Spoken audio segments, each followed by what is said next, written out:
essa breve apresentação sobre a influência de Nietzsche sobre a psicologia. E apesar de Nietzsche ser fascinante, eu não tive condições e não sou especialista em Nietzsche, então não me aprofundei, vocês compreendam, por favor, porque é só um rasante mesmo assim, só para nós podermos considerar um pouco dos pensamentos dele, porque nos últimos tempos eu tive observando que o nome dele foi citado muitas vezes em muitas teorias. Eu achei curioso, achei que talvez fosse proveitoso para nós pensarmos, até para a psicologia que nós estamos propondo de estudar, que é espiritualista, né? Então, Ted Nept, equipe de psicologia espírita, eu sou Laís Cruz Dantas. Brevíssima biografia de Nietzsche. Agora o nome dele fica difícil. Friedrich Wilhelm Nietzsche, nascido em 1844, falecido em 1900. Foi filólogo, filósofo crítico, poeta e compositor alemão. Ele iniciou as carreiras dele como filólogo clássico e ele lecionou na Universidade de Basileia. Aos 24 anos ele foi nomeado para a cadeira de professor lá. Foi o mais novo a ocupar uma cadeira lá de filólogo e filósofo na Universidade de Basileia. E ele era muito dado à psicologia antiga, aos gregos. Ele estudava grego e latim, por isso filólogo. Então ele absorveu muito dos pré-socráticos. Na filosofia nós fazemos uma divisão básica histórica da filosofia em os pré-socráticos, depois com Sócrates e o helenismo. Os pré-socráticos têm uma tendência de estudo da physis, que é muito bela. A physis é a natureza. Então eles questionam sobre a origem das coisas, sobre a natureza, a nossa origem, e o Nietzsche absorveu mais essa parte. Tanto que ele critica muito Sócrates. Ele considerava que Sócrates fez um desfavor à filosofia, porque ele mudou a visão, o interesse da filosofia, do estudo da natureza para o estudo do ser humano, porém com uma característica universalista. Aí depois eu vou comentar com vocês.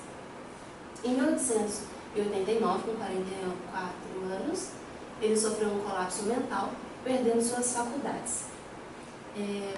Uma loucura, processo de loucura. Aí a gente recorda do que é loucura, né? Aí, atualmente, as pessoas, os cientistas têm feito a hipótese de que poderia ter uma origem psíquica, esse processo de loucura dele. Ele não tinha, assim, uma saúde lá, depois da sua maturidade, na vida adulta, uma saúde muito firme, não. Ele era um pouco adoentado. E aí, aos 44 anos, aconteceu um caso fenomenal, do qual ele sofreu essa crise e foi perdendo gradativamente as suas faculdades mentais. Não me recordo a praça em que ele estava, mas ele estava em uma praça e do outro lado da praça havia um cavalo que estava sendo açoitado. E ele guardava na memória os traumas da guerra, que eu também não me recordo qual guerra agora, é a Primeira Guerra, né, no caso. O cavalo é em Turim. Não. Turim? É. Tem até um filme. Quando Nietzsche chorou. E o cavalo de Turim. Certo. É verdade, não esqueci disso. Mas aí, então, esses traumas de guerra dele o tornou muito sensível. E quando ele viu o cavalo sendo açoitado, ele reviveu todo aquele processo do que ele viu na guerra, a questão da brutalidade. E aí ele saiu correndo pela praça e foi salvar o cavalo, foi dar um abraço no cavalo. E o que os comentadores dizem é que quando ele chegou no cavalo, ele agarrou o cavalo e logo já foi caindo e desmanchando, porque o processo mental dele foi fatal naquele momento. Nietzsche viveu seus últimos anos sob os cuidados de sua mãe, até 1897, quando ela desencarnou. E depois disso, ele foi cuidado pela irmã, Elizabeth Forster Nietzsche, até quando ele desencarnou também. Elizabeth era casada com um camarada nazista. Aí, hoje em dia, muitas pessoas dizem que Nietzsche era um adepto do nazismo, que as teorias dele casavam com o que pregava Hitler. Só que também há uma contestação dessa teoria que diz que pelo fato da irmã dele ser casada com esse homem, ela foi deturpando as ideias dele nas últimas obras. Ele tinha muitos manuscritos não publicados e ela foi pegando esses manuscritos, era um propósito de publicação deles, só que alterando. Então, por isso, isso seria uma fundamentação da semelhança ou do casamento das ideias dele com o nazismo. Muito bem. Vocês viram aqui a fotinha dele, bonitinho. Uma foto super famosa dele. Aqui, ele depois do colapso mental. Ele escreveu vários textos críticos sobre a religião, a moral, a cultura contemporânea, filosofia e ciência. Ele criticou tudo, praticamente. Com predileção por escritos em metáfora, ironia e aforismos. Por isso, muitas pessoas não compreendem os seus dizeres e tomam as ideias de imediato como negativas. A linguagem irônica e por aforismos confunde. Para uma mente assim, que não está muito treinada, a linguagem dele confunde muito o conteúdo. Sua tese central é a ideia de afirmação da vida, que envolve questionar qualquer doutrina que drene a expansão das energias vitais, estendendo-se também ao valor radical e objetivo da verdade. Vou falar mais para frente, mas a vida deve ser afirmada. E a vida não somos nós. Nós somos uma parte da vida. Por isso ele criticava a moral, a filosofia e a ciência como uma verdade imposta à vida. E nós aceitamos. Suas reflexões impactaram profundamente pensadores posteriores a ele no final do século XIX e século XX, desdobrando-se em diversas abordagens, como o existencialismo, a fenomenologia, o humanismo e além, como por exemplo o transhumanismo. Aqui é uma chargezinha, porque Nietzsche não foi compreendido na época dele, ele até ficava um pouco frustrado com essa situação, porque ele poderia ter sido filósofo de nome enquanto vivo, né? Mas não foi, foi posteriormente e ainda sem muito criticar. Tal como ele martelou muitas teorias, ele foi martelado. E durante toda a vida, e isso ele escrevia realmente, tentou explicar o insucesso de sua literatura, chegando à conclusão de que nascera póstumo para os leitores do porvir. No século XX temos Marx e Freud se despedindo de Nietzsche. Ele vai ser compreendido só mais para frente. Bem, aqui a minha primeira intenção era apresentar algumas correntes que foram influenciadas por ele e falar que ponto que essa corrente tem em comum, né? Com o passar do tempo isso foi mudando um pouco porque eu descobri que seria mais interessante falar da psicologia dele. Mas eu citei aqui, ainda assim, tentando fazer esse recorte. Bem recortado, tá? Psicanálise. Vemos a presença da vontade de potência. A psicologia analítica. Menor relevância da razão, da consciência. E a questão do inconsciente, principalmente também o inconsciente coletivo. Dá margens para a gente compreender como que nós nos formamos inconscientemente em grupo. Rejeição à metafísica, valorização dos sentidos e o amor fati. Aqui na fenomenologia, no existencialismo e o humanismo. Na psicologia social, podemos falar que tem a formação da consciência, da razão através da coletividade, e na esquizoanálise, a compreensão da realidade como acontecimentos devidos. Esquizoanálise é um estudo mais recente, uma teoria mais recente, que tenta tratar o ser humano sob um novo prisma também, um novo paradigma da não estabilidade, da mutabilidade, as coisas estão sempre acontecendo. A clínica que se faz com a esquizoanálise, por exemplo, as terapias, não são pré-estabelecidas, vamos assim dizer. É uma corrente que não é a psicanálise, por exemplo, que é muito determinada. Então você vai fazendo a clínica com o seu cliente e o terapeuta é aquele que estuda e constrói junto. Depois, nos comentários, vocês me corrijam caso esteja faltando. E no transhumanismo nós vemos a ideia do Übermensch, não sei se é alemão, Übermensch, mais ou menos, que é um super-homem. Vou falar mais pra frente também. Oxi. Bem, a psicologia de Nietzsche, então. De certo modo, Nietzsche considerava-se um psicólogo. Zaratustra, em sua obra, é seu porta-voz. Zaratustra é um dos maiores personagens, ou o maior personagem da obra dele, assim falava Zaratustra. Era um profeta. E muitas vezes encontramos o uso do termo psicologia para designar suas reflexões e críticas quanto ao se fazer psicologia. Ele criticava a ciência da psicologia já naquele tempo, como ela estava sendo feita.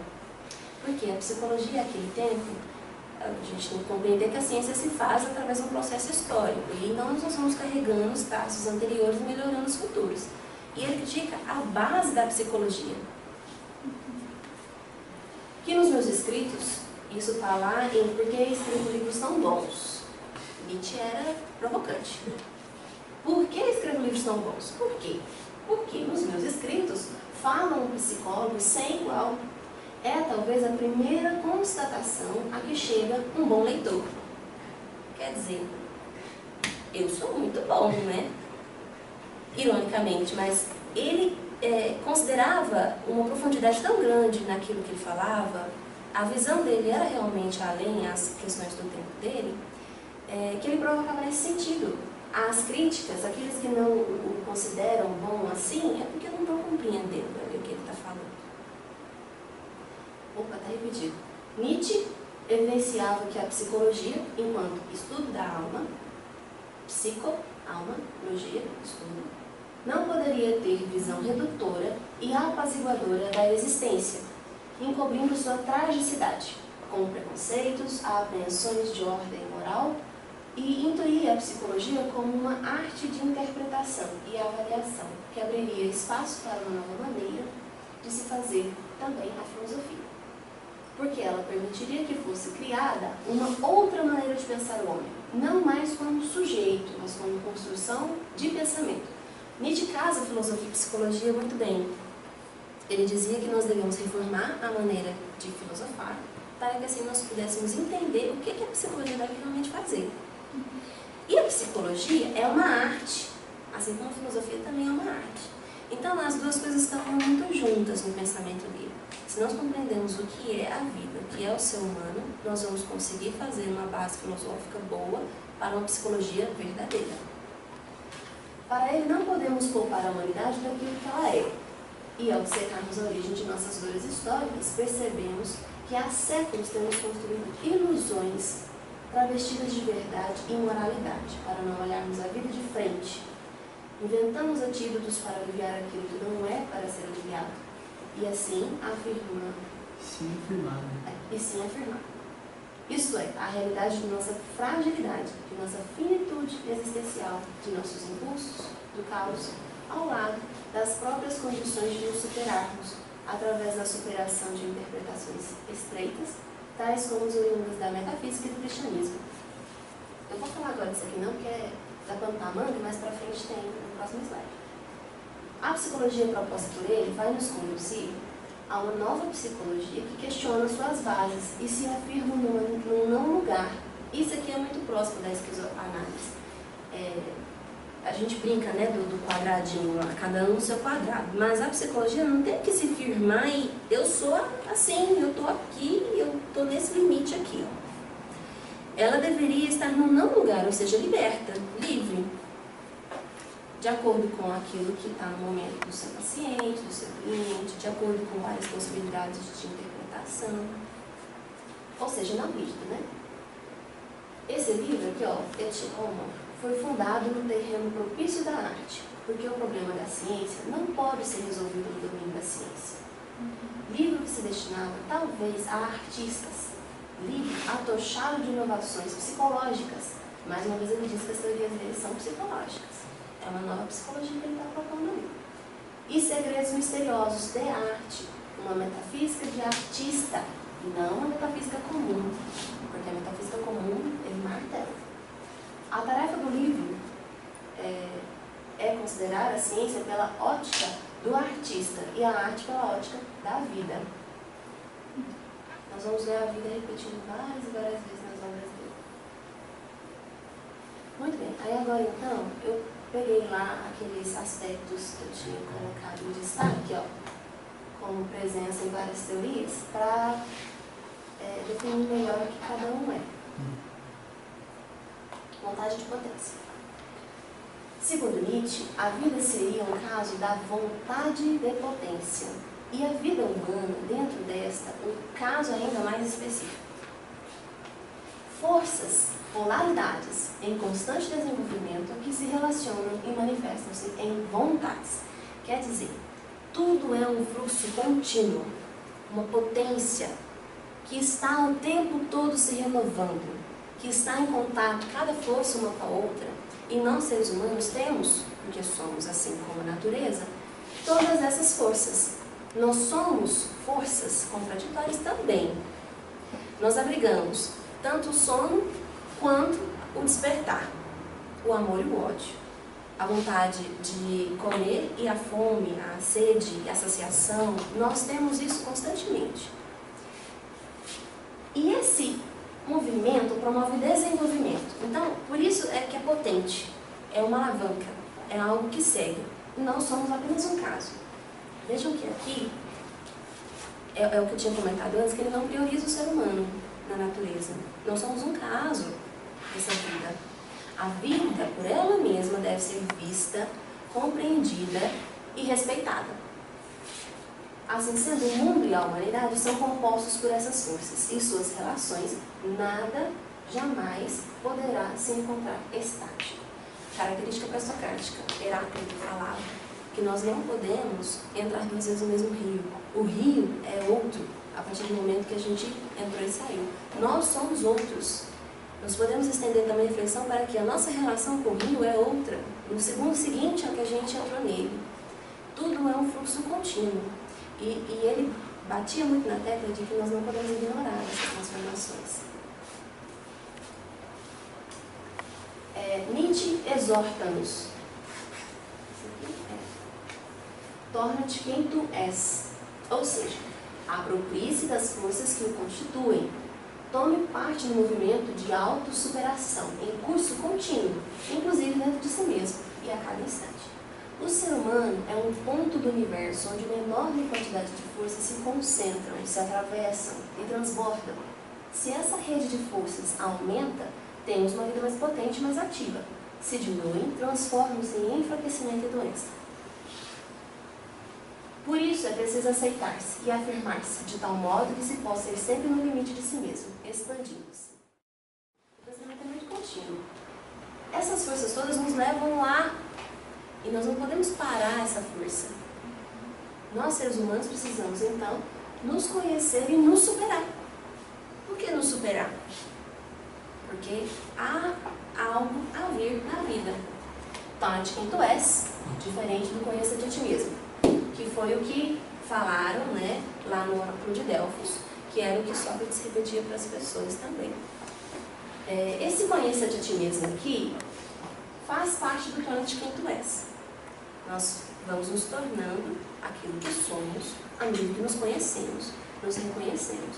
Mas o conheça-te a ti mesmo, dito como no oráculo de Delfos estava, é uma imposição, é uma receita, vamos assim dizer. É algo tomado como receita, pronto e acabado, como um determinismo. E aí ele não gostava muito dessa ideia de determinismo não, né? Então ele falava assim, não considerando a necessidade de se conhecer, mas vamos transcender essa ideia. Torna-te quem tu és. Transcendendo o quê? A determinação de ter de fazer essa tarefa de se conhecer.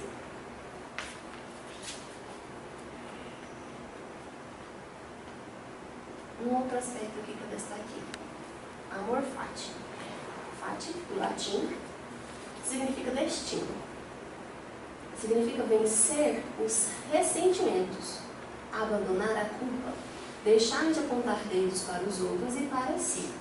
Amor ao fato, ao destino. Foi uma conclusão que Nietzsche chegou. Nós devemos viver amando nosso destino, não negando a minha condição humana, não negando o meu processo histórico de vida, não negando o que eu virei a ser. Eu devo amar tudo isso. Devo amar os fatos que acontecem comigo. As ilusões, os tropeços, os desencontros, os desacertos. Devo amar. Não recusar. Recusar é fraqueza. Recusar é tentar ou querer parar a força da vida, da potência. Isso é uma doença. Por isso nós devemos afirmar, amar. Fati, ou seja, nosso destino, o nosso fazer-se também. Encontrar beleza em tudo o que é no necessário. Esta é a lição. afirmar a realidade e viver em sintonia consigo mesmo, sem recusar-se. Ser o senhor de sua saúde e, por extensão, de sua doença. Amor fati é a aceitação integral da vida e do destino humano, mesmo que em seus aspectos mais cruéis e dolorosos. A aceitação que só um espírito superior é capaz, e contribuir assim para que tudo seja mais belo e mais potente. Esses aspectos cruéis e dolorosos foi aquilo que foi mencionado antes. Nós somos finitos, nós temos doenças físicas, corporais, nós somos cruéis também uns com os outros, nas relações. Os grandes questionamentos filosóficos, por que estou aqui? Isso são dores. E isso deve ser amado também, deve ser vivido, não pode ser negado. Uma reflexão aqui que se faz é que o amor fati enfraquece o ideal ou a ideia de pecado. Não posso fazer, não pode, é errado, é imoral, é contra, mas se eu amo os fatos, eu compreendo que aquele fato é, por algum motivo, necessário. Se ele é necessário, não posso me negar a ele. Acontece, aconteceu. Um crime. Acontece. Na nossa sociedade, muitas pessoas cometem vários crimes por aí a todo instante, né?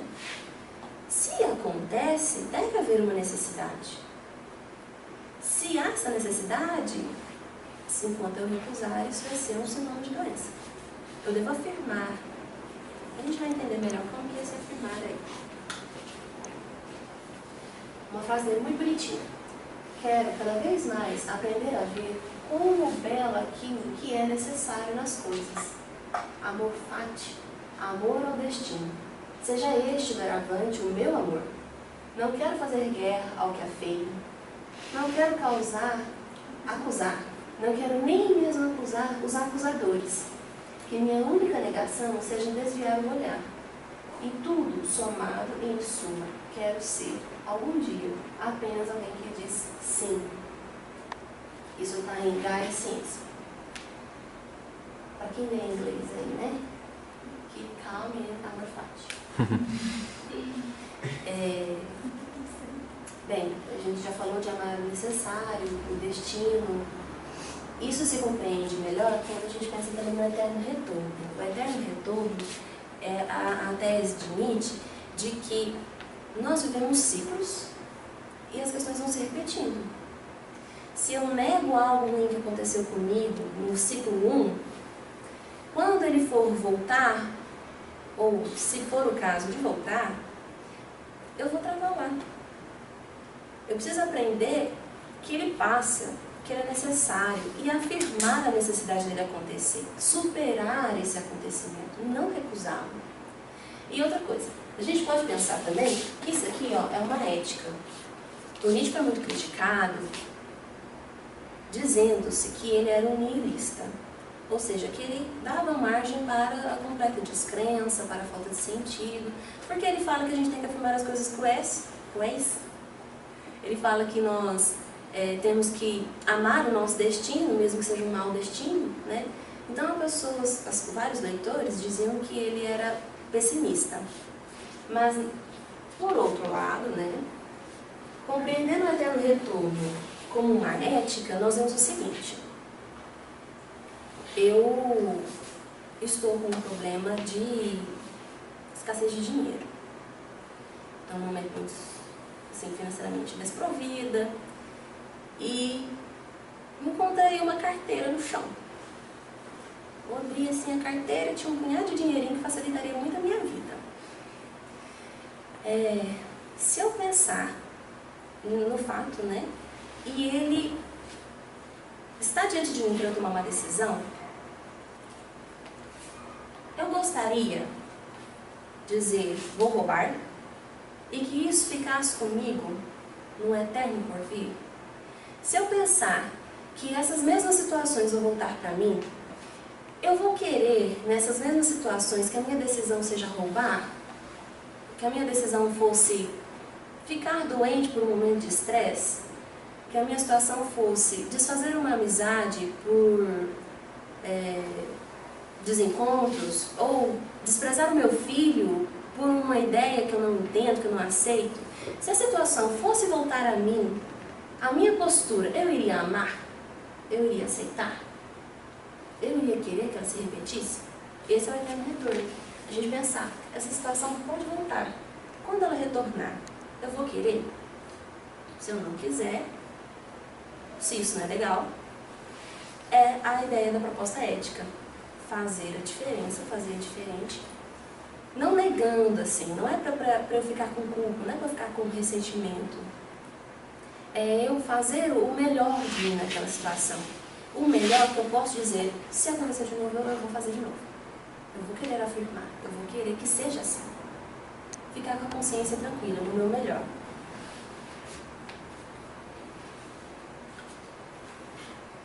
Bem, rejeição à metafísica, que é a base da psicologia que ele estava criticando, também a base do pensamento de Sócrates, que ele critica. Nietzsche buscava fortalecer o homem através da destruição dos ídolos, tanto que ele escreveu o Crepúsculo dos Ídolos aqui em Etche Homo, que é o livro. E mostrar a moralidade que se encontra por trás das venerações. Por ídolos, podemos entender tudo que cheira à eternidade, à promessa de felicidade fora do mundo, a tudo que nega o homem e a terra. O que no título se chama ídolo é simplesmente o que até agora se denominou verdade. Crepúsculo dos Ídolos, leia-se, a Deus, a velha verdade. Tem uma passagem que ele fala muito criticamente sobre a religiosidade cristã, o modo de se viver o cristianismo na época dele. Ele dizia que ele via pessoas vestidas de preto, com cabeças baixas, com olhares tristes, sem prazer, sem vontade de ir, mas elas estavam indo, orar em suas igrejas. E ele se perguntava então, como que pode a pessoa fazer algo sem estar entregue para isso? Escondendo-se, de luto. Aí ele nessas reflexões vai criticando então a religiosidade cristã nas ideias principais que julgam, que falam que é pecado, que falam que não é certo, que você tem que ser submisso. Essa metafísica aqui é o que ele queria desconstruir. Deus Todo-Poderoso apontando os dedos para nós. A verdade absoluta, você deve fazer isso, não deve fazer aquilo. Ideias assim valorosas, mas limitantes. Então ele queria que nós desconstruíssemos essas ideias que ele denomina de falsa verdade, para que nós pudéssemos construir nossas verdades. Agora o Ubermensch, o super-homem. Muito bonito esse desenho dele aí. Eu vos proponho o super-homem. O homem é algo que deve ser superado. Que fizeste para superá-lo? Assim falou Zaratustra. Isso aqui está na parte 3, está meio errada a minha citação. Ele então acreditava que o ser humano vai vir algo maior e melhor que o ser humano. O humano que ele observava. Esse humano que abaixa a cabeça e diz, sim, eu estou errado. Sim, eu sou um pecador. Esse humano, ele rejeitava. Era fraqueza. Não era afirmação de potência. Não era vida se fazendo. Então, por isso que ele dizia que o homem deve ser superado. E nós devemos superá-lo. O que nós estamos fazendo? Para construir valores verdadeiros, para viver segundo a nossa capacidade de reflexão, os nossos interesses fiéis e verdadeiros, construindo a moral, que é uma moral da vida, e não uma moral deturpada de fraqueza, de resignação, subjugação. Era o que ele pretendia. A forma humana é uma passagem, uma ponte para a afirmação da potência. É preciso deixá-la. Ela, presa a ídolos metafísicos, às formas morais perfeitas e a tudo mais que é ultramundano, no sentido mesmo daquilo que não constitui o mundo, está fora. Para estar fora, isso aqui é uma brincadeira assim, de linguagem para a metafísica mesmo. Fora do mundano, fora do mundo. Para afirmar o que se passou, amar o que passou e desatar os nós do ressentimento. Voltando ali para a questão da morfate, né? Nietzsche não foi um humanista. Ele aponta para a necessidade de descer ao abismo aos abismos da existência humana e desconstruir os pilares da moral, para criar uma nova possibilidade de estar no mundo. Eu falei lá que a ideia dele compõe o humanismo, mas ele não era humanista não. A ideia é que está dentro da proposta do humanismo, mas ele defende que a gente supere o homem, aquele da subjugação, certo? Este novo estar seria exercício de liberdade, não como obra de uma vontade subjetiva, um eu. Nós não somos várias forças que se atravessam, nós estamos em constante mutação. Então, eu é uma ideia que prende, que torna estático. Esse eu não existe. O que existe são forças em constante movimento, segundo ele.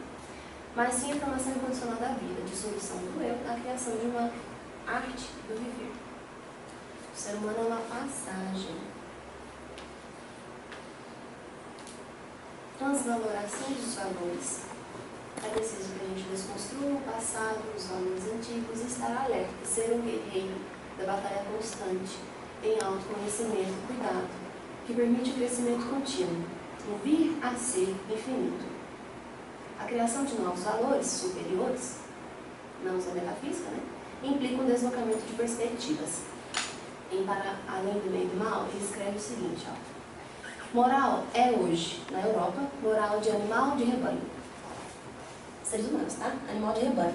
A humanidade, nessa ideia de que nós nos prendemos a ideias e a coletividade toda fica assim, ok. Portanto, como entendemos as coisas, somente uma espécie de moral humana, ao lado da qual, antes da qual, depois da qual, muitas outras morais, e antes de tudo, morais superiores, são possíveis, ou deveriam ser.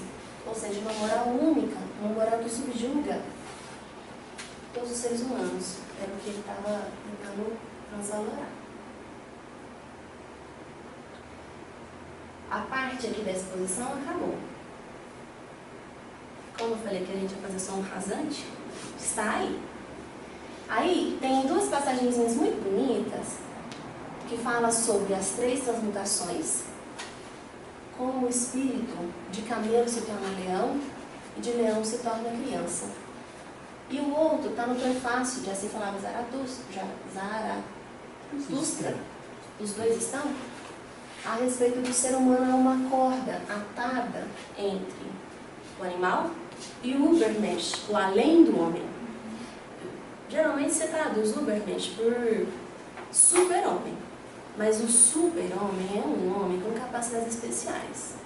Ele não queria assim, não é um homem com capacidades especiais, superpoderes. É algo novo, é algo que nós não compreendemos, nós não fazemos ideia. É o que vai ser ainda e nós não podemos assim, ó, pegar, não é tangível. Aí eu queria que vocês escolhessem um dos dois aqui, para eu fazer a leitura. E apesar de não ser uma prática do TED, eu quero propor que os artistas se manifestem para nós fazermos um momento mais lúdico, porque Nietzsche é muito artista, ele é muito visceral em algumas questões da palavra dele e não é experimentado com um diálogo, com uma racionalização. Aí os artistas que quiserem, 2, 3, 4, representar enquanto eu leio, vai ser bacana. A vida nos trouxe a potência artística aqui da Terra mesmo. Mais alguém? Vocês estão bem? 3 é um bom número, numerologia. 3 é um bom. Esse livrinho aqui é muito bonitinho, é da coleção Os Pensadores. E aí tem várias obras dele, modelos aqui, Assim Falou Zaratustra. E ele tá, Zaratustra é um profeta, né? Ele tá andando e tal, falando com as pessoas. E aí tem aqui a seção das transmutações. Cadê? Das 3 transmutações.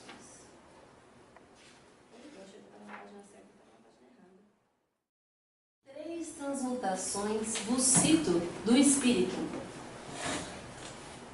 Como o espírito se torna em camelo, e em leão, o camelo. E em criança, por fim, o leão. Vocês já deviam estar fazendo. Não que me tem um camelo. Vamos lá. No psicodrama, as coisas acontecem na hora também, né? Então, vamos jogar isso. Superar. Ó, vamos chegar até o fim dessa cordinha aqui e vocês vão apresentar para nós. Muito de pesado há para o espírito forte, que suporta a carga, em que reside o respeito, pelo pesado e pelo pesadíssimo reclama sua força.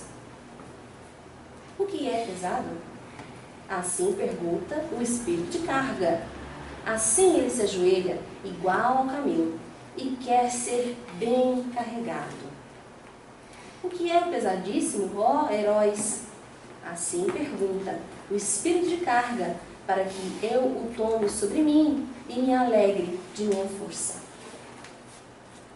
Não, não é isso. Abaixar-se para fazer mal à sua altivez? Deixar brilhar sua tolice para zombar de sua sabedoria?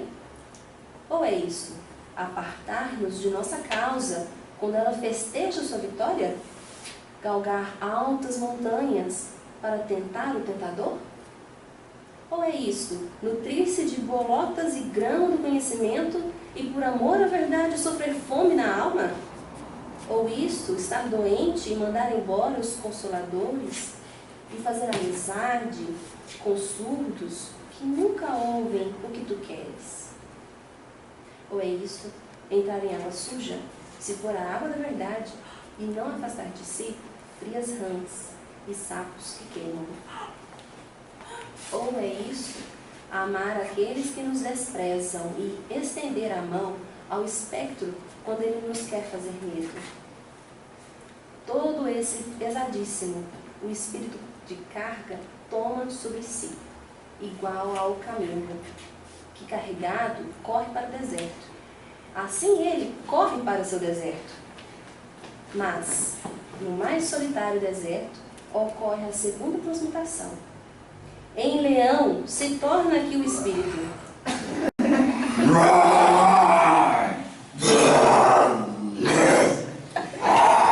De verdade, quer ele conquistar e ser o senhor de seu próprio deserto.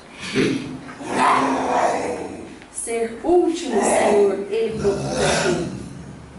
Quer tornar-se inimigo dele e de seu último Deus. Pela vitória, quer lutar com o grande dragão. Qual é o grande dragão a que o espírito não quer mais chamar de Senhor e Deus? Tu deves. Se chama o grande dragão. Mas o espírito de leão diz: eu quero. Tu deves estar no teu caminho. Cintilante de ouro, um animal de escamas, e em cada escama resplandece um dourado. Tu deves. Valores milenares resplandecem nessas escamas.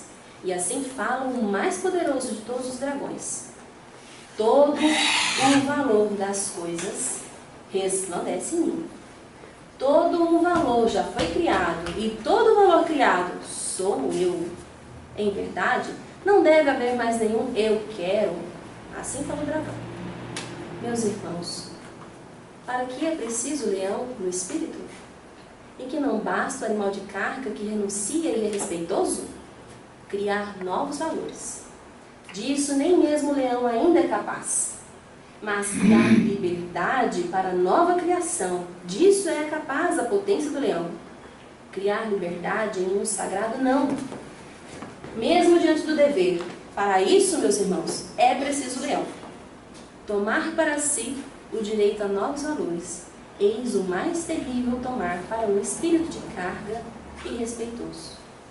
Em verdade, para ele é uma rapina, e coisa de animal de rapina. Como seu mais sagrado, amava ele outrora o tu deves. Agora tem de encontrar ilusão e arbítrio até mesmo no mais sagrado. Para conquistar sua liberdade desse amor, é preciso o leão para essa rapina. Mas, dizei, meus irmãos, de que ainda é capaz a criança de que nem mesmo o leão foi capaz? Em que o leão rapinante tem ainda de se tornar em criança? Inocência é a criança. E esquecimento. Um começar de novo. Um jogo, uma roda rodando por si mesma. Um primeiro movimento. Um sagrado dizer sim. Sim, para o jogo de criar, meus irmãos. É preciso um sagrado dizer sim. Sua vontade quer agora o espírito. Seu mundo ganha para si o perdido do mundo. Destas mutações vos citei do espírito, como o espírito se tornou em camelo, e em leão camelo, e o leão por fim em criança. Assim falou Zaratustra, e naquele tempo ele se demorava na cidade, que é chamada a Vaca Colorida.